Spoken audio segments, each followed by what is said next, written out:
नमस्कार, मी MCGM गुरु आपल्यासाठी एक महत्त्वपूर्ण व्हिडिओ घेऊन आलेलो आहे. ज्यामध्ये मुंबई महानगरपालिकेतर्फे नुकताच एक सर्क्युलर प्रकाशित झालेलं आहे. ज्यामध्ये BLO असिस्टंट अशा प्रकारचं नेमणूक करण्यात येणार आहेत. जे काही मुंबई महानगरपालिकेतर्फे किंवा जे काही मुख्य निवडणूक आयोग आहेत किंवा निवडणूक आयोगातर्फे जे काही BLO अपॉइंट करतात, तर वेगवेगळ्या डिपार्टमेंटमधून जे काही कर्मचारी असतात त्यांची नियुक्ती BLO म्हणून केली जाते, जेणेकरून इलेक्शनचे जे काही काम असतात ते त्या करण्याकरता त्यांना अपॉइंटमेंट केलेलं असतं. परंतु आता जे काही SIRचं काम चाललेलं आहे, त्यामुळे BLOना खूप लोड आलेला आहे, कामाचा खूप व्यास वाढलेला आहे. त्यामुळे त्यांना सहाय्य करण्यासाठी BLO असिस्टंट म्हणजे BLOना सहाय्य करण्यासाठी BLO असिस्टंटची निवडणूक करायची आहे. तर त्या संदर्भात मुंबई महानगरपालिकेने एक परिपत्रक काढलेलं आहे. त्या परिपत्रकात बघा, जे काही आशा वर्कर आहेत त्यांची निवड यामध्ये करण्यात येणार आहेत. त्यानंतर जे काही घनकचरा व्यवस्थापन खात्यातील कर्मचारी, चतुर्थ श्रेणी कामगार किंवा कर्मचारी ज्यांना सुशिक्षित कामगार आहेत त्यांची यामध्ये निवड करण्यात येणार आहेत.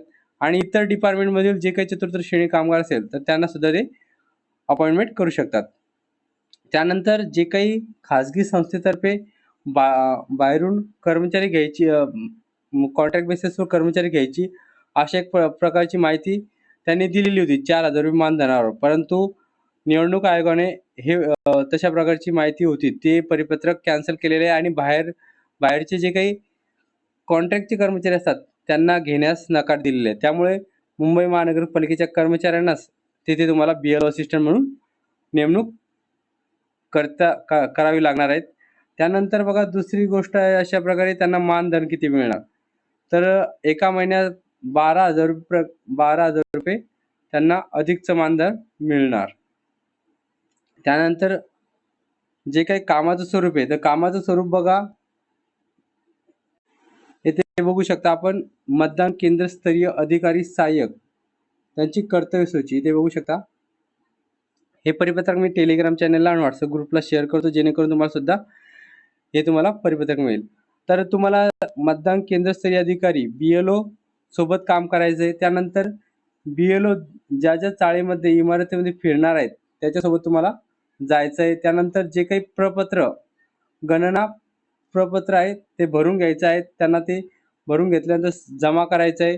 त्यानंतर ते अपलोड करण्याला मदत करायची. त्यानंतर BLO म्हणजे मतदान केंद्रस्तरीय अधिकारी आणि मतदान केंद्रस्तरीय अधिकारी पर्यवेक्षक या दोघांनी सांगितलेल्या कामकाजाचं पालन करायचं आहे. आणि तुम्हाला महत्त्वाचं आहे की सार्वजनिक सुट्टीच्या दिवशी सुद्धा काम करायचं आहे. शनिवार, रविवार तसेच सार्वजनिक सुट्टीच्या दिवशी सुद्धा काम करायचं आहे.